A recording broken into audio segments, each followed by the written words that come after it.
Hello, and welcome to the Revenue Room podcast, where we talk about everything data, digital, AI, and revenue. Before I kick off with our amazing guest, and also a friend and highly respected professional peer, I'm excited to announce a new solution from H2K Labs, RevvedUP 2025.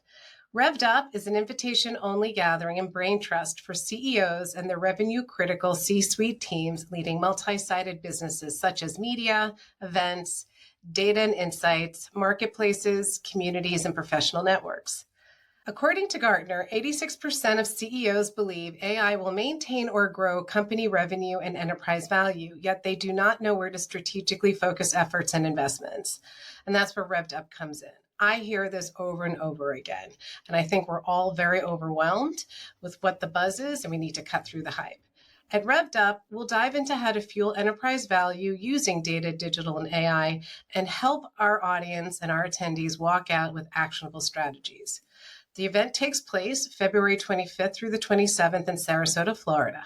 So if you're a CEO or revenue-critical C-suite executive in media, events, data information, or marketplace businesses, visit h2klabs.com/RevvedUp, 2 V's, to learn more.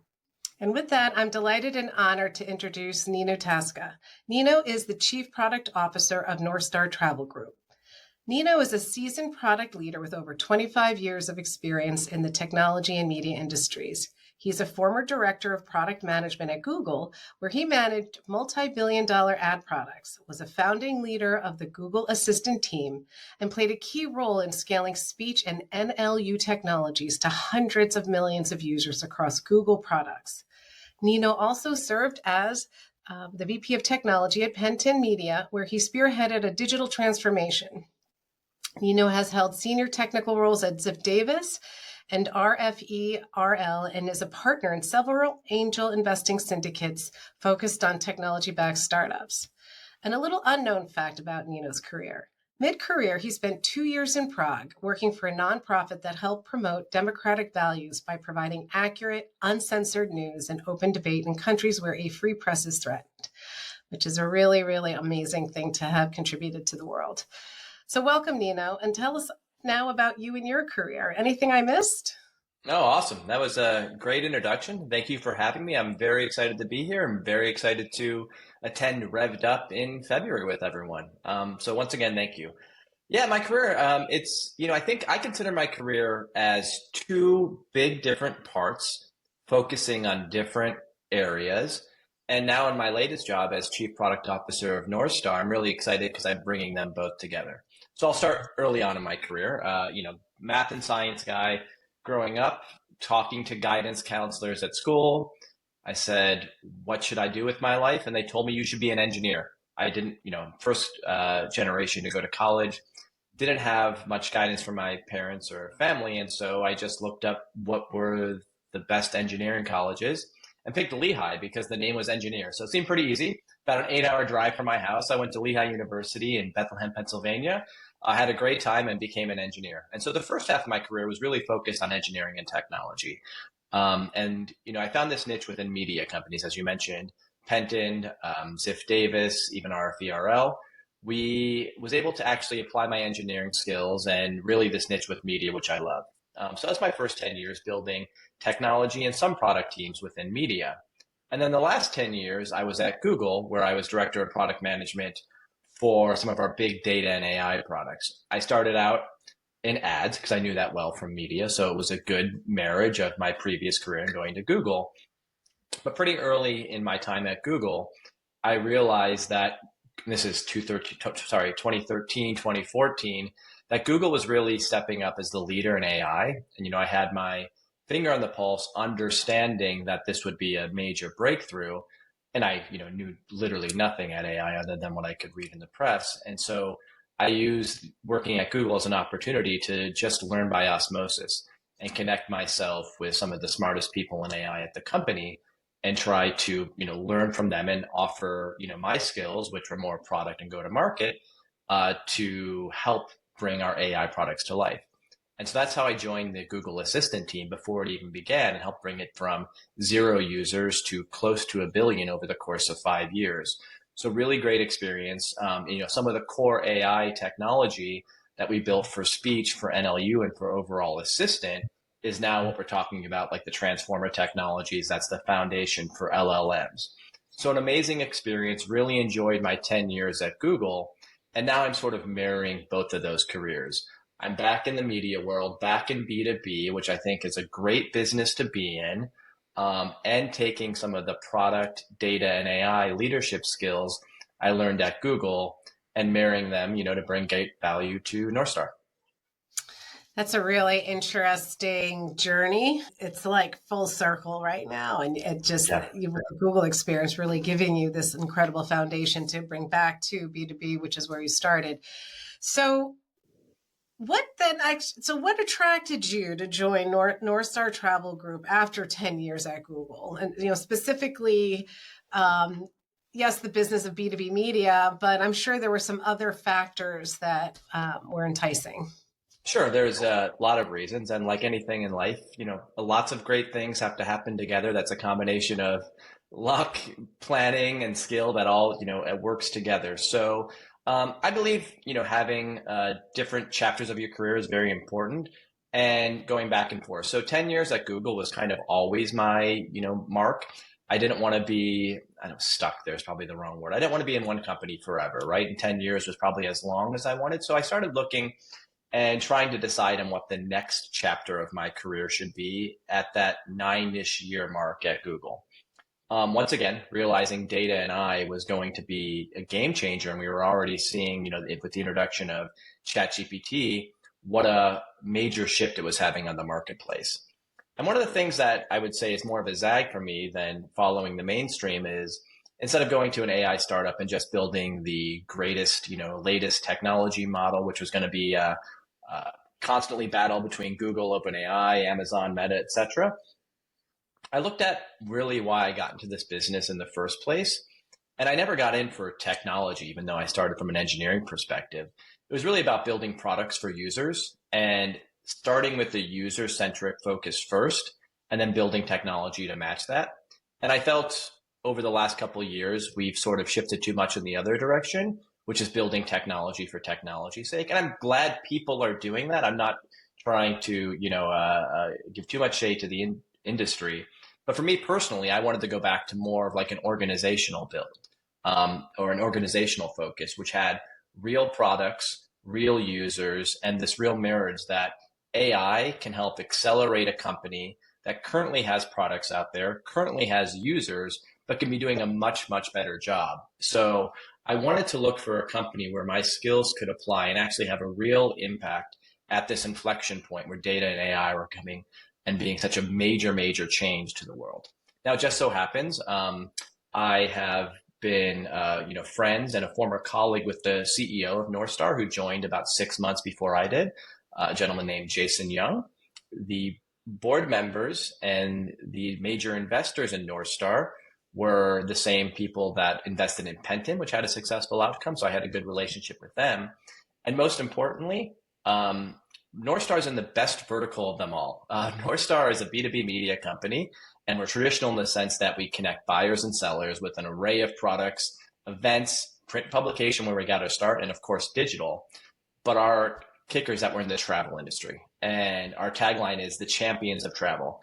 So I love travel as a consumer. My wife's been in the travel industry for 25 years, so I know it very well. I just really think it's the most human of all of the different media or verticals or B2B media applications, because you never talk to somebody that hates travel. Of course, they hate getting on an airplane and TSA lines, but the concept of actual travel brings us all together, brings out the best people in the industry, and actually combining all of these skill sets that I mentioned before with the ability to do it in the verticalized nature of travel, it was like a dream come true. All of these things coming together at once. So very happy to join Northstar in late last year.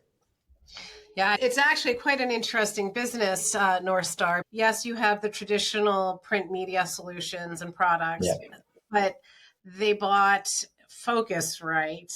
I want to say an actual data solution for travel, correct? That like a subscription-based data solution.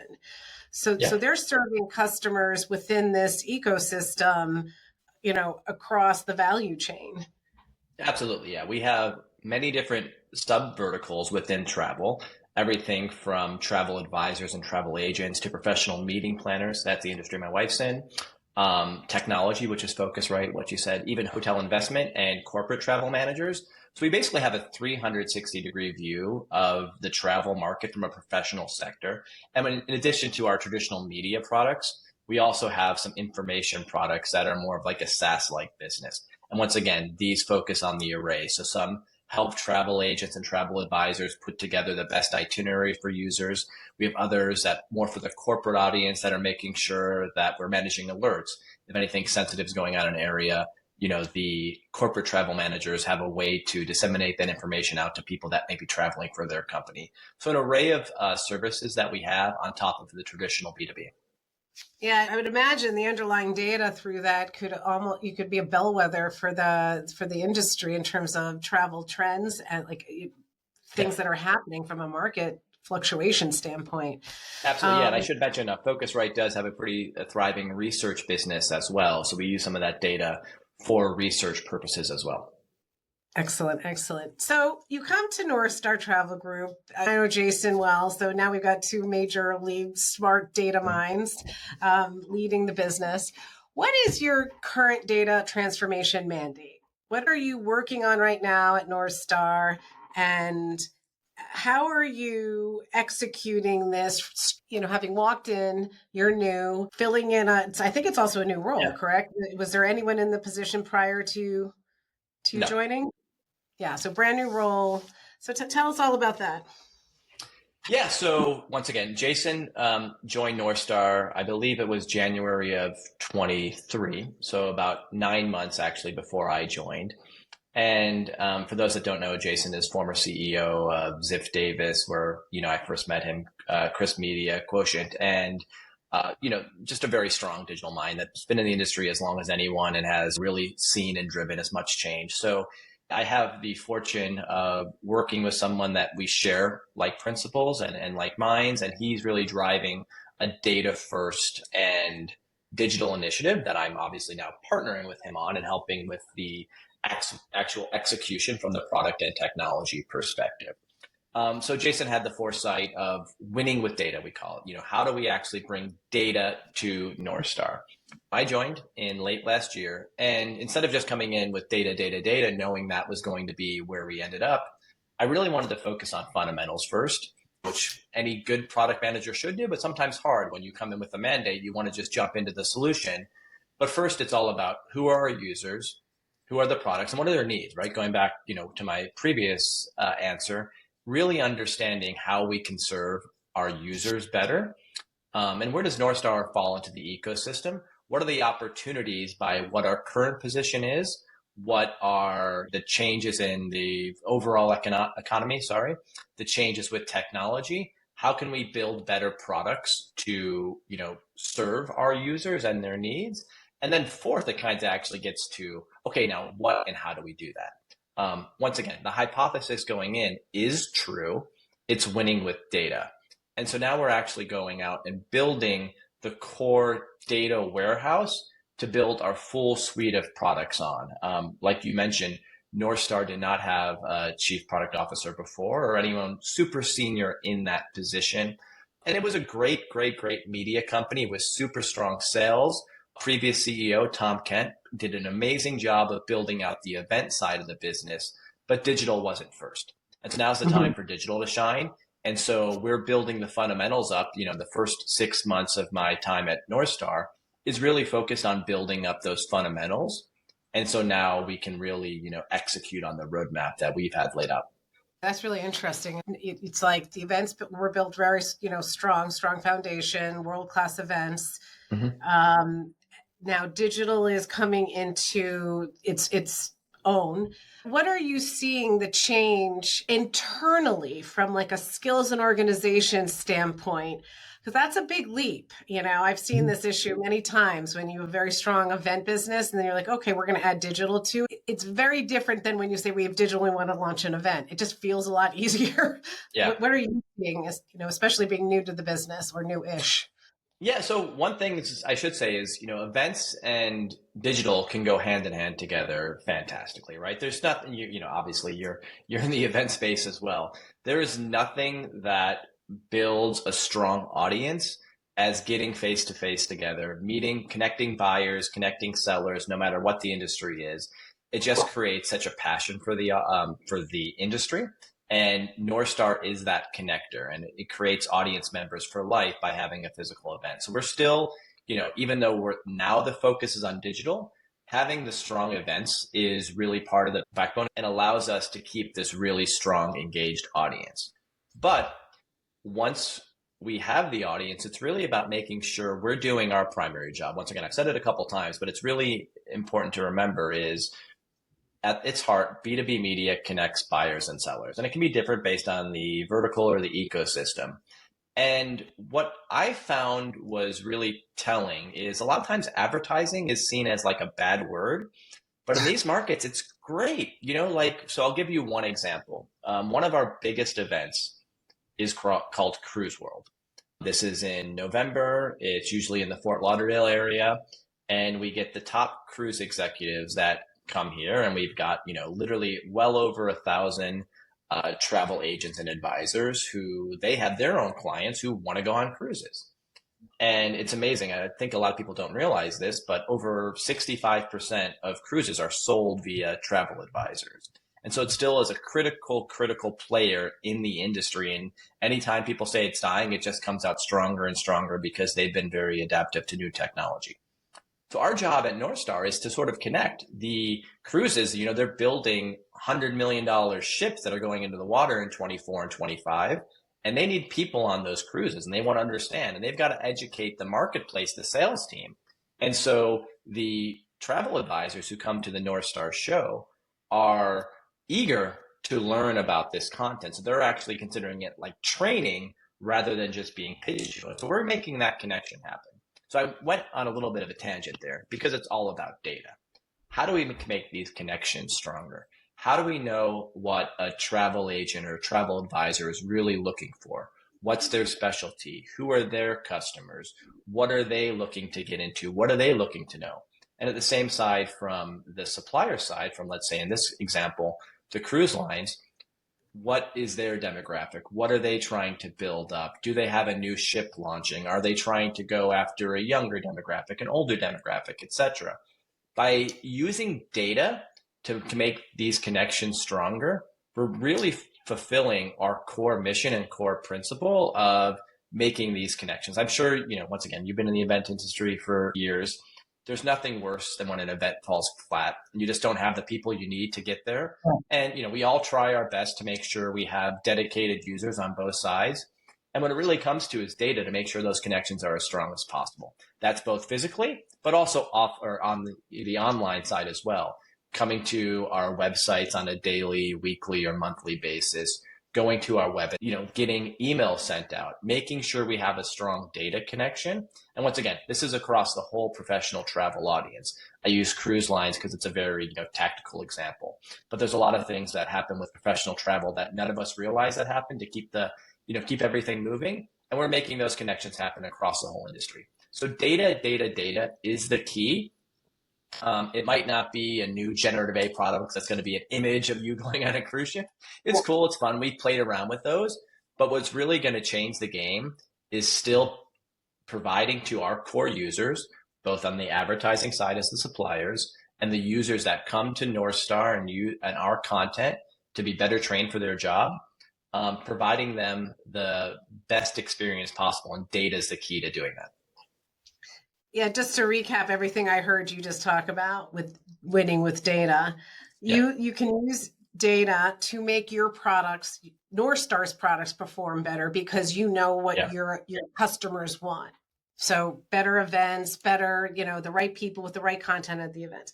You can use data to make advertising campaigns perform better because you're able to better match a seller messaging to buyer need. So you have better outcomes with campaigns. You can create a better experience for people coming to your website or your events because you can serve them with the content and the information they need at the speed at which they need it. And then there's this fourth part, which is, I think, really moving more towards the future, which is you can provide data to your customers, whether it's advertisers or the readers or the buyers, that can help them with their customers, because you have this mega wealth of data about what's happening and trends in the industry. Did I capture that correctly? Yeah, it's a great summarization.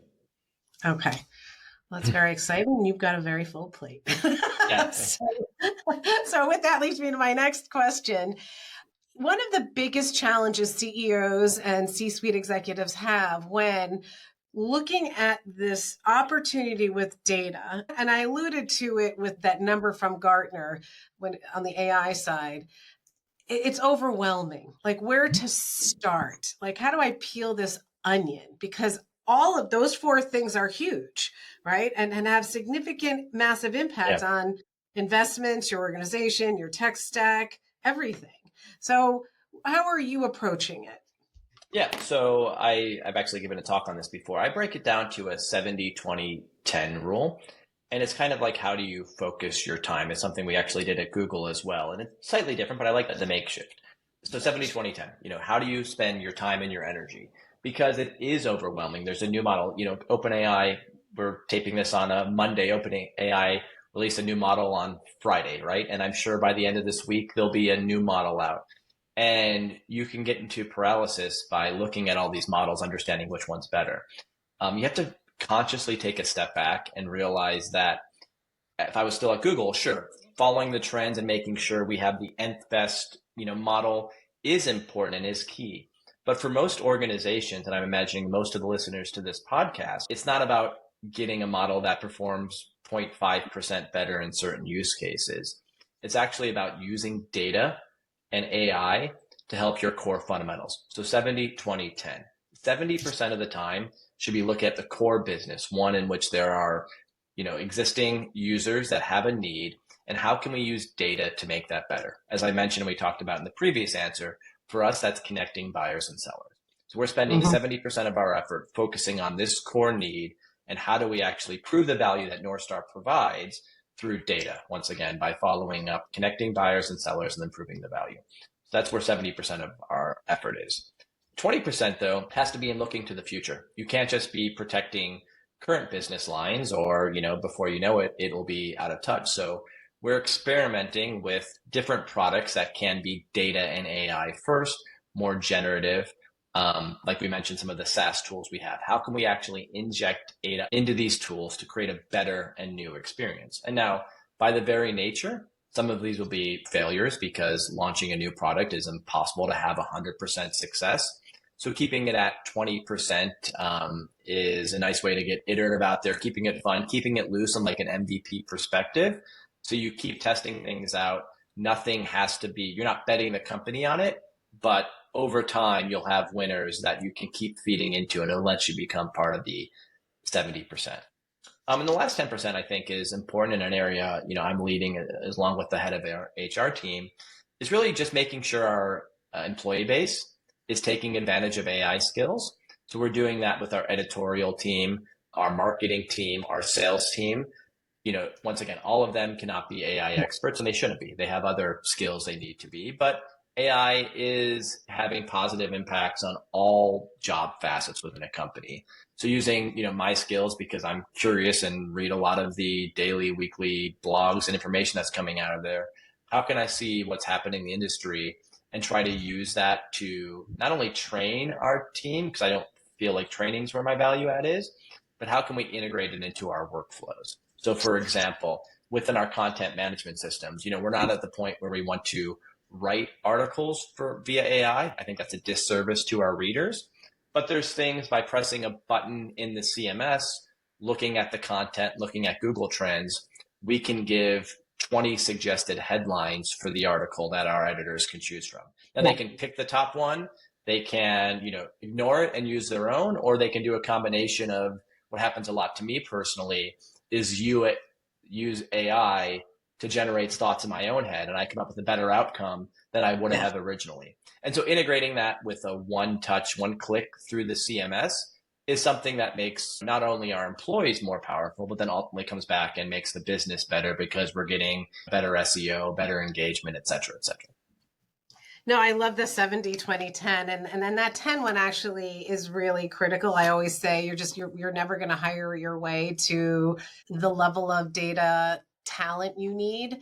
And this ability to interpret and be able to action data and do things with it to help you do your job better, faster, higher levels of performance on a value add side is going to become more and more critical. That's really good. It has to be done as part of the daily flow of work and so to embed.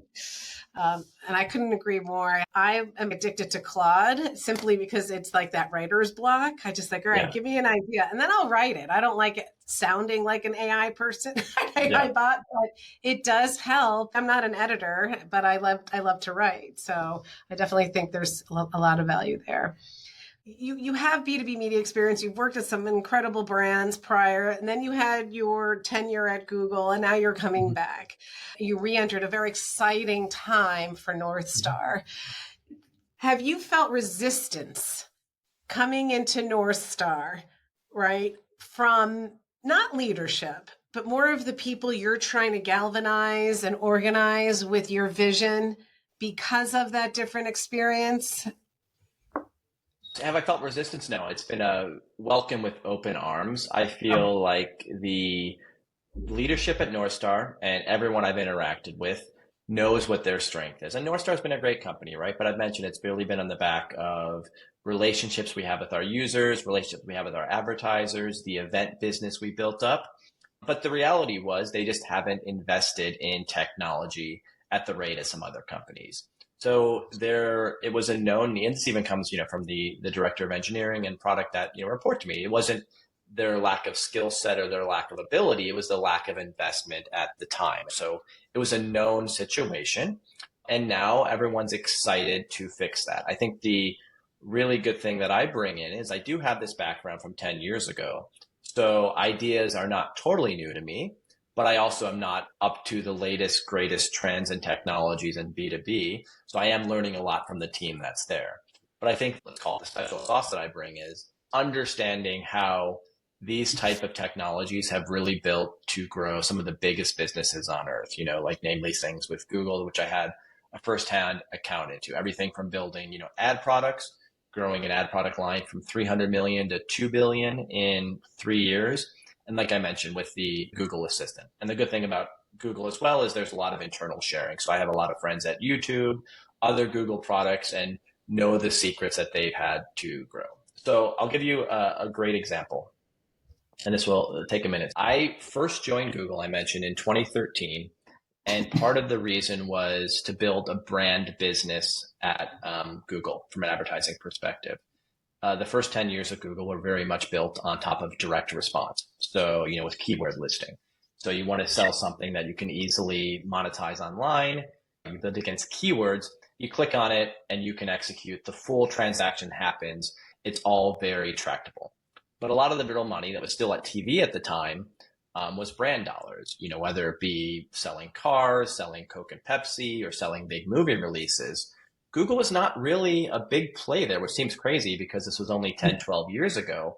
But those brands did not know how to go to Google or YouTube simply because there was no way to measure the effectiveness. People knew that TV was inefficient, but it was a known inefficiency. And so part of the team I joined at Google was to help really bring brand dollars to the network. And what was one of the most important things we did there was measurement. It started off with brand lift and it's gone, well beyond that. So we realized that the key to bringing and growing brand dollars at I keep saying YouTube, but it should be Google, was measurement. The funny thing was it turned out to grow to YouTube. When I joined, I can't really say these numbers publicly, but YouTube was a small fraction in revenue when I joined to what it is now. It's now, I think, now I'm just using the public numbers of like $40 billion, I believe YouTube is. And there's a ton of brand dollars that make that shift up. I don't know the exact, but let's assume it's half, right? Just say so we grew it from basically nothing to 20 billion. When I say we, that's a very capital W. I had a very, very, very, very small part in that. But the focus and the first thing we did was measurement and proving the value of measurement to the marketplace. And now if we take that same thought to Northstar, that's something that Jason, myself, and the leaders believe strongly in. We know from all the anecdotal evidence and the repeat customers that we have that Northstar provides some of the greatest return on advertising spend. But we haven't been able to prove it because it's been anecdotal. So I'll give you an example using cruises again, because it's an easy mental image.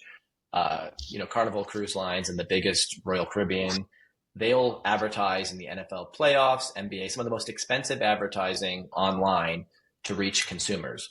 These companies, the OTAs, they spend literally billions of dollars with Google for keyword advertising, trying to get, penny razor thin margins for you to click if you're looking for a flight to Mexico. It's all great. And they're spending 98 to 99% of their marketing budget on B2C, these channels like big budget advertising to consumers, or at the lowest end of the funnel, click-through rate. B2B is 1 to 2% of the marketing spend. We have data that shows that travel professionals influence as much as 45% of the spend of a $3 trillion market, right? It's crazy how big the travel is if you include everything like flights, hotels, marketing. Marketing is literally in the hundreds of billions. And travel professionals influence an outward amount of that spend, but the marketing dollars that go into travel professionals' budgets is a fraction, like 2% and even less of their overall budget. So our strong hypothesis is measurement is the key to proving the value that Northstar brings. So once again, to answer, I know I did warn you in advance, it'll be a long answer, but it makes sense. Seeing the playbook that YouTube had to build a brand business and do it successfully, it wasn't just building better creatives, like all that stuff's important, right? But proving the value and proving the measurement is something that's key to building this product. And that's what we're following, the same playbook at Northstar. So that's fascinating. And I'm so glad you spent time going into that, because, that is a real big difference between B2B and B2C advertising, right? It's behind B2C in terms of the measurement and how you are showing the ROI to the advertiser. It's something I've been hearing a lot about lately. And so you're bringing this lens in where all of a sudden it's not just that the advertiser base that you have at Northstar, and I'd be really fascinated to hear what you're doing to prove the ROI. Like what is the new data you're sharing? Mm-hmm. How are you getting it out to them? And I would imagine also training salespeople on how to utilize this, not just to renew people, but show to new potential advertisers. But that's a great advancement, I would think. And I don't think it's specific to Northstar. I think this is common in other B2B areas as well, media companies, in terms of, well, you got this many impressions and that many clicks. And yeah, we did target a little and you had some content adjacency, but that's not enough, right? Yeah. It's just not enough. So what have you done for advertising at Northstar to prove the ROI? The measurement. Yeah, so it's a work in progress. Let's be first to admit it there, but it's our number one priority for this year, along with data, because it goes hand in hand. So I should start by saying that the ultimate goal is to get as close to the bottom of the funnel as possible. How many more dollars are, being generated based on this campaign, this relationship, or whatever? It's one of the challenges with, in the travel industry, which once again might be similar in the B2B industry at large, is that a lot of the travel professionals use different booking systems. So they're not going to an Expedia, they're not going to Google's. Let's say, for example, booking hotels for, I've used the retail aspect as an example too much. Let me switch to meetings. So one of the other major verticals of Northstar's is professional meeting planners. So, let's say you could either do an executive retreat for the top 100 salespeople at your hotel or at your company. Let's say go to a hotel in Mexico for a week of knowledge sharing and just celebration, or putting on events. And so meeting planners will be one of Northstar's largest customers, who need to know what are the best places to go to, what are the type of events, which DMCs can we work with to get everything happening. So Northstar provides that center of information.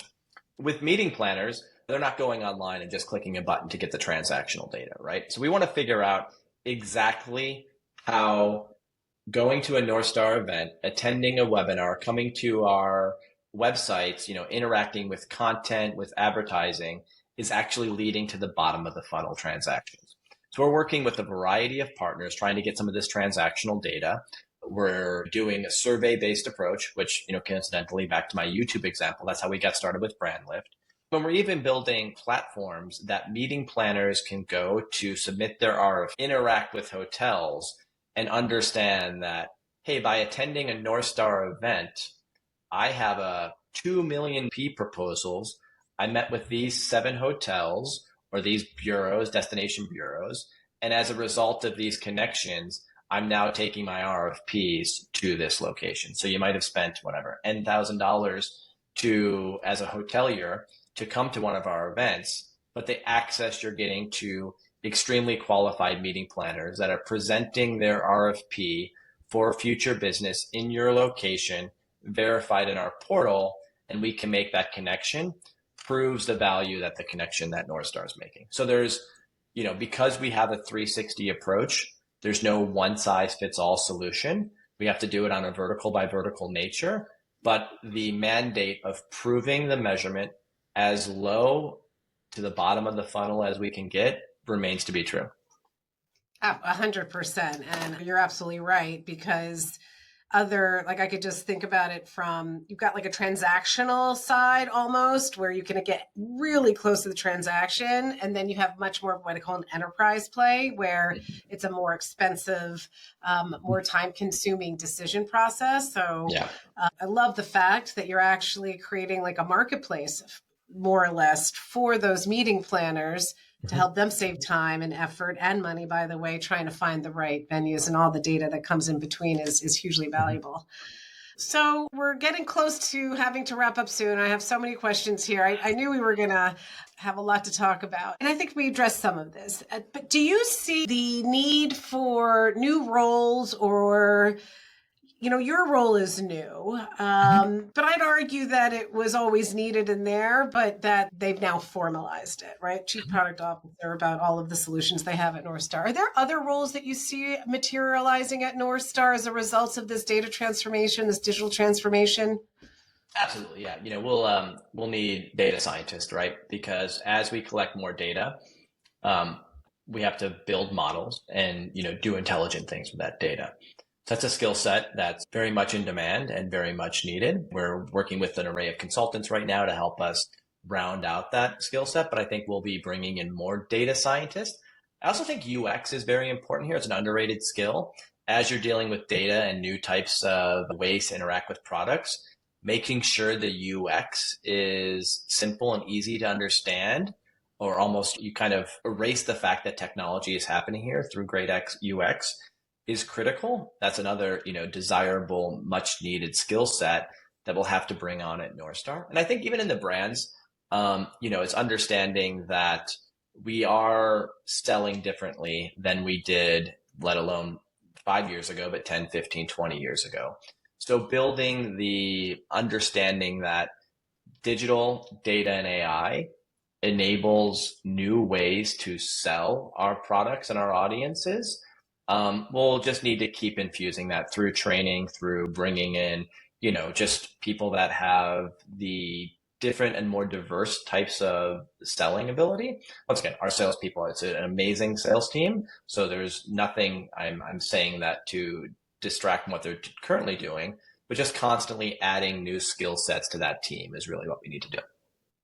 No, and that's right. You're totally right on that score, that it's not about the quality of the sales team. It's just like with many other parts of the industry and business, is that, even the CEOs are seeing their skills like having to change and evolve with the way business is changing, the way customers are buying, and expectations of boards, especially either venture backed or PE owned, what they were asking for before is not the same metrics that matter.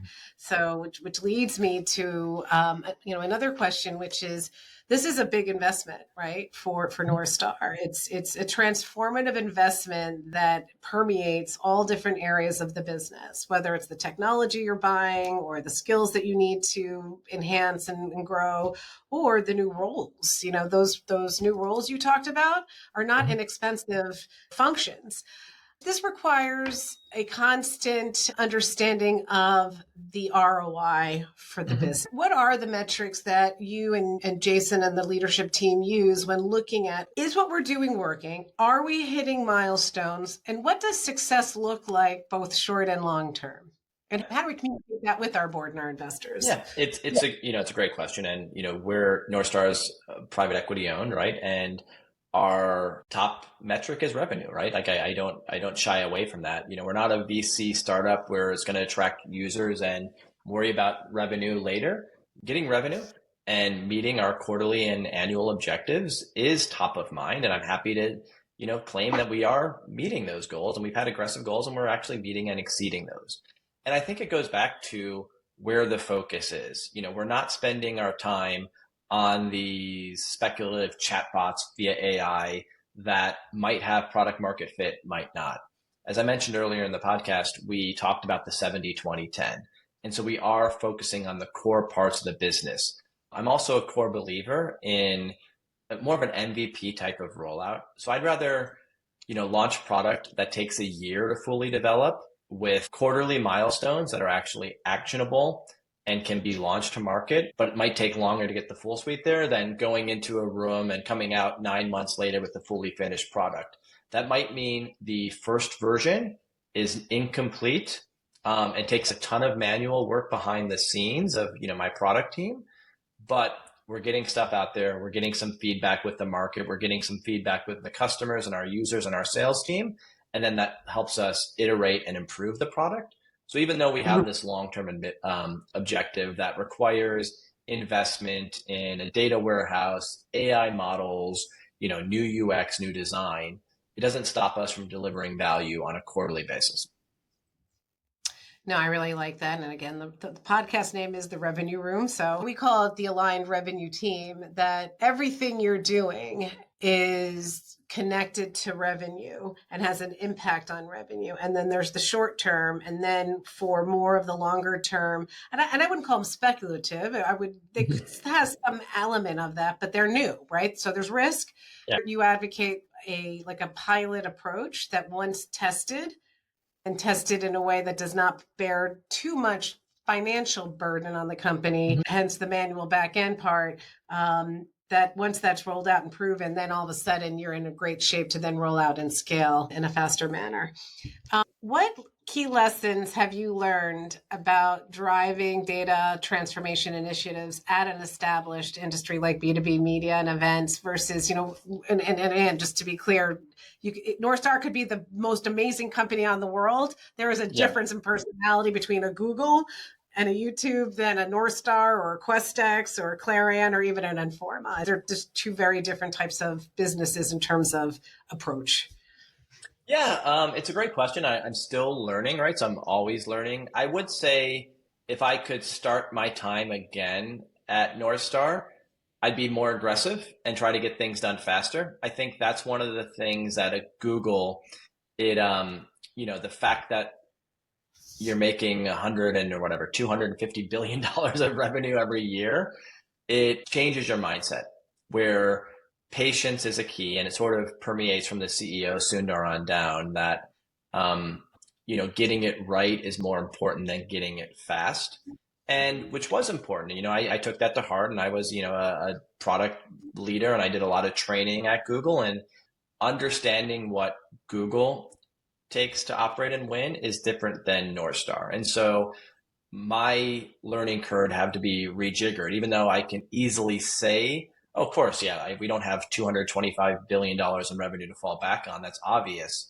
Some of your core training, you sort of revert to the mean or revert to your norms. And so I had to break that apart, was understanding that there is more criticality to getting things launched. The other thing is, and I kind of alluded to this, we have to take less bets. At Google, I used to say the expense of your salary and your time, this is talking to other product managers and engineers, the expense of your time and your salary rounds to zero at Google scale.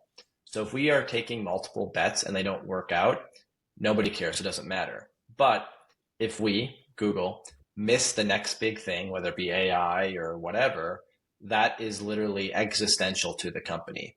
So taking lots of risks that may or may not play out is how the company can operate, which can be frustrating to individual members of the team who want to get their product launched or get it out there or worry that they're overlapping duties with another thing.